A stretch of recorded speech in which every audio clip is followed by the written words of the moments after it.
Supreme Court unanimously dismisses Uber's appeal. দীর্ঘ আইনি লড়াইয়ের পর যুক্তরাজ্যের সর্বোচ্চ আদালত ট্যাক্সি অ্যাপ উবারের বিরুদ্ধে রায় দিয়েছে গত শুক্রবার। এখন থেকে উবার ড্রাইভাররা কেবল সেলফ এমপ্লয়েড নয়, তাদেরকে সাধারণ কর্মচারী হিসেবে বিবেচনা করার জন্য ব্রিটেনের সুপ্রিম কোর্ট রায় প্রদান করেছে। ঐতিহাসিক এ রায়ের ফলে এখন থেকে উবার ড্রাইভারদের ন্যূনতম মজুরি প্রতি ঘন্টায় দেয়া সহ হলিডে সুবিধা দিতে বাধ্য উবার। 2006 সালে উবার ড্রাইভার ইয়াসিন আসলাম ও অ্যাপ ড্রাইভার্স অ্যান্ড কুরিয়ার ইউনিয়নের সেক্রেটারি জেমস ফেরার এমপ্লয়মেন্ট ট্রাইব্যুনালে দায়ের করা মামলায় এ যুগান্তকারী রায় আসে। Let's welcome Mr. James. Hello, Mr. James. Could you please introduce yourself? Hello, Shaheen. James Farrer, General Secretary of the App Drivers and Couriers Union. Thank you for joining with me, Mr. James. UK Supreme Court has ruled on last Friday Uber drivers must be treated as self-employed. Tell me first, how do you feel about this decision? I feel delighted and relieved, and actually the ruling was more far-reaching than I had even hoped it would be. So it was a very strong ruling that came down very much in favor of the drivers. It was a 6-0 unanimous decision by the Supreme Court bench, 6 justices, and there wasn't a dissenting view. So there was absolutely nobody on that bench that could sympathize with Uber's arguments in any shape or form. So it was pretty strong and emphatic win. And what this does is it classifies Uber drivers as workers. You're still self-employed, but you're workers. LIMBY workers is the legal term. And what that entitles you to is to earn the minimum wage for every hour that you're on the platform, from log on to log off, including waiting time, en route time, and BOB time. And it also gives you the right to accrue holiday pay to 28 days a year for people who are working full time. So this is a massive improvement in working terms and conditions for Uber drivers in the UK. Thank you, James. You guys are working a long time for Uber drivers. Could you please tell me the background about this ruling? Well, it started back in 2015. I met Yasin Aslam. Yasin was working with organizing drivers. Yasin was joined the Uber platform very early, probably from the very beginning, 2012.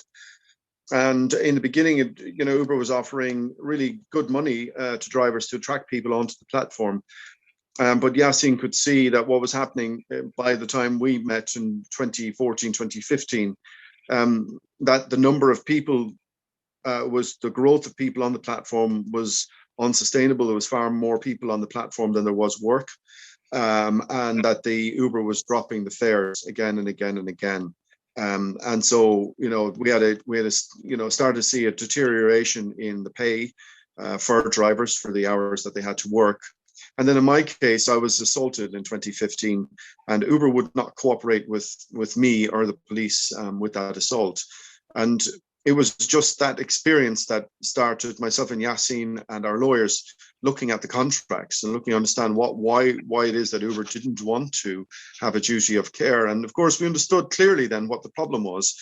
And the problem is this: Uber set up a contractual arrangement where the driver is directly contracting with the rider, and Uber is insisting that its role is nothing more than a booking agent.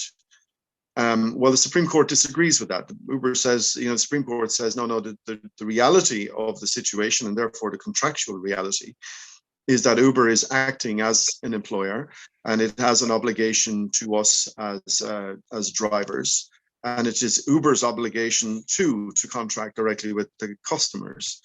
So it's that clarification changes things and imposes a liability on Uber for the workforce, but it also does something else really important. It now, since Uber must accept that it's not a booking agent but a transportation company, it must also now recognize that it has to pay VAT on the supply of services that it gives. So 20% or whatever it is, 17-20%, I can't remember, will have to go on every fare going forward, and it's estimated Uber owes about £1 billion already to the Treasury in VAT payments that it has not made. So how does this new rule will work for the drivers? Well, the law is clear. Uber owes drivers at least the minimum wage for every hour that they're on the platform and available for work, and holiday accrual up to 20 days a year. So it is Uber's legal obligation to implement that now and back pay drivers that are owed that money. And this is going to be a massive relief for all those drivers that had to work during the pandemic but weren't able to earn, very much because they were out there for long hours. One thing, James, I heard Uber saying that the driver who started work since 2016, only those people are eligible for this role. Yeah.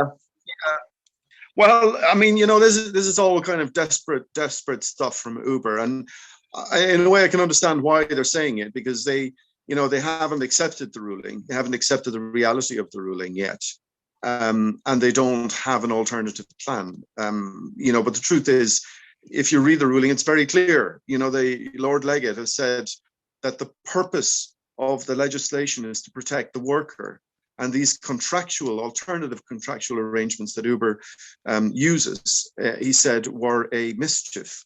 And the further problem for Uber is that the Lord Leggett, in his ruling, also said that he is not convinced that the regulatory arrangements, the regulatory obligations that Uber has to, say, transport for London in London or other licensing authorities around the country, he is not satisfied that because of the obligations that those regulations create on Uber to manage drivers, he's not convinced that this could ever be anything other than a worker relationship. So this makes it very, very difficult for Uber to say, well, the business model has changed since 2015 and it's different now, and everybody will have to relitigate.